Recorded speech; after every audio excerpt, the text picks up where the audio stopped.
আজকে আমরা দশমহাবিদ্যার আদিশক্তি মহামায়ার দেবীর সর্বশেষ দুই রূপের কথা জানব। দেবীর নবম রূপ মাতঙ্গী এবং দশম ও সর্বশেষ রূপ শ্রী কমলা। মাহাত্ম্য অনুসারে একজন হলেন তান্ত্রিক সরস্বতী ও অন্যজন তান্ত্রিক লক্ষ্মী। আর এ বিষয়ে সংক্ষিপ্ত বিবরণ আমরা শুনে নেব। তাহলে সর্বপ্রথম দেবীর তান্ত্রিক সরস্বতী রূপ অর্থাৎ দেবী মাতঙ্গীর কথা আমরা শুনব। দেবী মাতঙ্গীকে উচ্ছিষ্ট চণ্ডালিনীও বলা হয়ে থাকে। কিন্তু কেন উচ্ছিষ্ট চণ্ডালিনী বলা হয়ে থাকে? দেবীর পূজায় নাকি উচ্ছিষ্ট ভোগ নিবেদন করতে হয় অপরিচ্ছন্নভাবে। কি এই মাহাত্ম্য? কেনই বা এমন নিয়ম? তাহলে আসুন জেনে নিই মাতঙ্গী দেবীর মাহাত্ম্য কথা। একদা দেবী পার্বতী দেবাদিদেবকে বলেছিলেন তিনি তার বাপের বাড়িতে ঘুরতে যাবেন, এবং দেবাদিদেব ভাবলেন এখন যদি তাকে না করি তাহলে তো আবার সেই ভয়ঙ্করী রূপ আমাকে দর্শন করতে হবে। তার থেকে ভালো দেবীকে বলি 4-5 দিনের জন্য তিনি ঘুরে আসুন। এবং দেবাদিদেব মহাদেব বললেন যে ঠিক আছে, 4-5 দিনের জন্য তুমি ঘুরে এসো। তখন দেবী পার্বতী বললেন 4-5 দিন পরে আপনি আমায় আনতে যাবেন। দেবাদিদেব সম্মতি জানালেন এবং দেবী পার্বতী বাপের বাড়িতে ঘুরতে গেলেন। সাধারণত যেমনটা হয়, অনেক দিন পর যদি মেয়েরা বাপের বাড়িতে যায়, আত্মীয় পরিজন বান্ধবী সকলের সাথে কিভাবে যে সময় কেটে যায় তা বোঝার উপায় থাকে না। তো এইভাবেই 4-5 দিন কেটে গেল। যাওয়ার পরেও পার্বতী যখন বাড়ি ফিরলেন না, দেবাদিদেব তখন মনে করলেন এবার পার্বতীকে আনতে যেতে হবে। এবং দেবাদিদেব মনে মনে ভাবলেন ঠিক আছে, দেবীর সাথে তাহলে একটু লীলা রচনা করা যাক। এই বলে তিনি এক নিচ্চকুলের শাঁখারি অথবা চুড়ি বিক্রেতা রূপে সেথায় উপস্থিত হলেন। এবং সেখানে পার্বতী এবং তার সখীগণও উপস্থিত ছিলেন। সকলে মিলে সেই শাঁখারির কাছ থেকে চুড়ি দেখার জন্য গেলেন এবং সেই শাঁখারি দেবী পার্বতীকে বিবাহের প্রস্তাব দিলেন।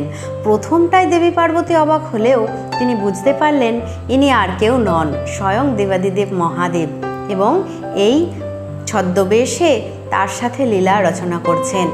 পার্বতীও বললেন ঠিক আছে, আজ মধ্যরাতে আপনার সাথে শ্মশানে আমার দেখা হবে, আর সেথায় আমরা একে অপরকে বিবাহ করব।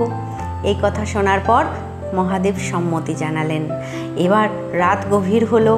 দেবী পার্বতী তখন শ্মশানে উপস্থিত হলেন এবং সেথায় আগের থেকেই মহাদেব বসেছিলেন।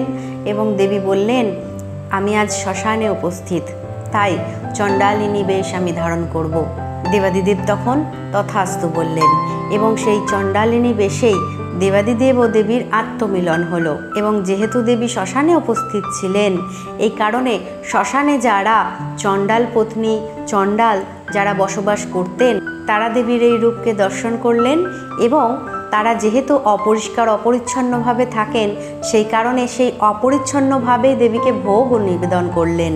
এবং দেবী ভক্তের ভক্তিতে সন্তুষ্ট হয়ে সেই অপরিচ্ছন্ন উচ্ছিষ্ট ভোগ গ্রহণ করেছিলেন এবং সেই চণ্ডাল এবং চণ্ডাল পত্নীদের আশীর্বাদও করেছিলেন। এরপর থেকেই দেবীর অন্য এক নাম হয় উচ্ছিষ্ট চণ্ডালিনী। এ বিষয়ে আরও একটি ধারণা বা আরও একটি মতবাদও প্রচলিত আছে যে মাতঙ্গ মুনির আশ্রমে দেবীর জন্ম হয়েছিল বা দেবী আবির্ভূত হয়েছিলেন মাতঙ্গ মুনির কন্যা রূপে, তাই দেবীর অপর এক নাম হয়েছে মাতঙ্গী। দেবীর বর্ণ সবুজ, মস্তকে অর্ধচন্দ্র, দেবী চতুর্ভুজা। কোনো কোনো জায়গায় আবার দেবীকে ষড়ভুজাও দেখানো হয়েছে। এক হাতে রয়েছে অভয় ও বড় মুদ্রা, এক হাতে রয়েছে খড়গ এবং আরও একটি হাতে রয়েছে কঙ্কালের খুলি, তার উপরে বসে আছে টিয়া পাখি, বাকি একটি হাতে রয়েছে বীণা।